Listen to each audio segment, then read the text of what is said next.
Entre los procedimientos de soldadura, el método al arco con electrodos recubiertos ha tenido y continúa a tener una amplia difusión por su simplicidad y seguridad de empleo, aunque sea acosado por procedimientos de soldadura más productivos que garantizan a la Junta iguales o mejores calidades estéticas y metalúrgicas.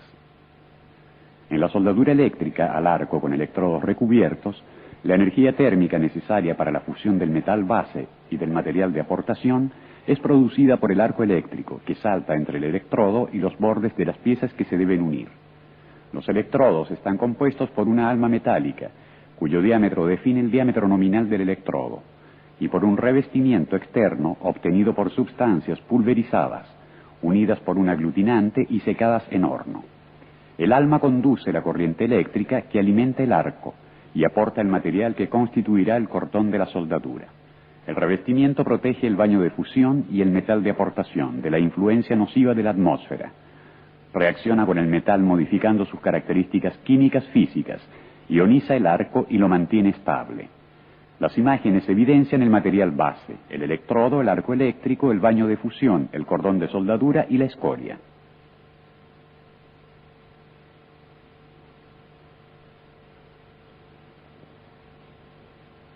Los equipos de soldadura son el elemento fundamental de la instalación. Algunos de ellos erogan corriente alterna, otros corriente continua. Los equipos de soldadura a corriente alterna son empleados sobre todo en el campo de la hoguística. Los equipos de soldadura a corriente continua son empleados en la industria, allí donde particulares exigencias o limitaciones prácticas no permiten utilizar procedimientos más productivos y por consiguiente más económicos, como por ejemplo la soldadura a hilo continuo MIG-MAG. En los equipos de soldadura a corriente continua, el operador debe coligar los cables del portaelectrodo y del borne de masa a los dos polos de la fuente de corriente. La polaridad está referida al electrodo. Es directa si el electrodo está coligado al polo negativo. Es inversa cuando el electrodo está conectado al polo positivo. En los bornes de salida de los equipos de soldadura se puede determinar con apropiados instrumentos de medida la tensión en vacío, que aproximadamente varía entre 50 y 80 voltios. La tensión y la corriente de cortocircuito en el momento en que el electrodo entra en contacto con la pieza. La corriente y la tensión de soldadura, que en los equipos de soldadura modernos están controladas por circuitos electrónicos que adecúan el régimen de funcionamiento del equipo de soldadura a las variaciones de la longitud del arco. Un equipo de soldadura se puede distinguir además que por las particularidades de la soldadura, también por las características estáticas que definen para cada valor de la tensión en los polos del generador estático la correspondiente intensidad de corriente en el circuito. En comercio se encuentran equipos de soldadura de característica descendente y de característica constante. En los diagramas, la línea blanca que interseca las curvas características estáticas evidencia el valor de la tensión convencional en función de la corriente de soldadura.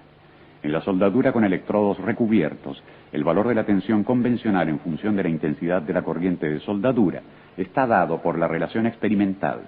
Tensión de soldadura igual 20 más 0,04 por la intensidad de la corriente de soldadura.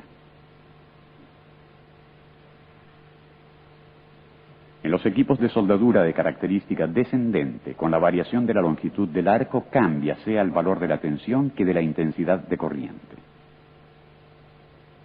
En los equipos de soldadura de característica constante, un circuito electrónico mantiene constante el valor de la intensidad de la corriente con la variación de la longitud del arco. Con los instrumentos que aparecen en sobreimpresión, se puede establecer la constancia de la corriente y la compensación automática de la tensión.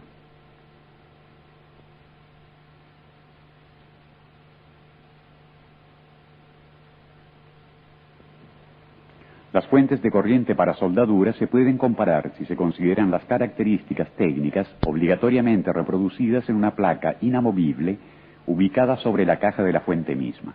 En dicha placa están reproducidos los datos esenciales para definir las prestaciones de una fuente de corriente, además de las diversas normas de seguridad que han sido respetadas por el fabricante.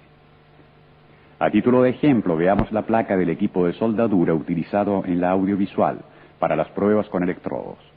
En esta placa se encuentran especificados la alimentación y el funcionamiento eléctrico, las normas internacionales a las que se han atenido los fabricantes, el tipo de procedimiento de soldadura,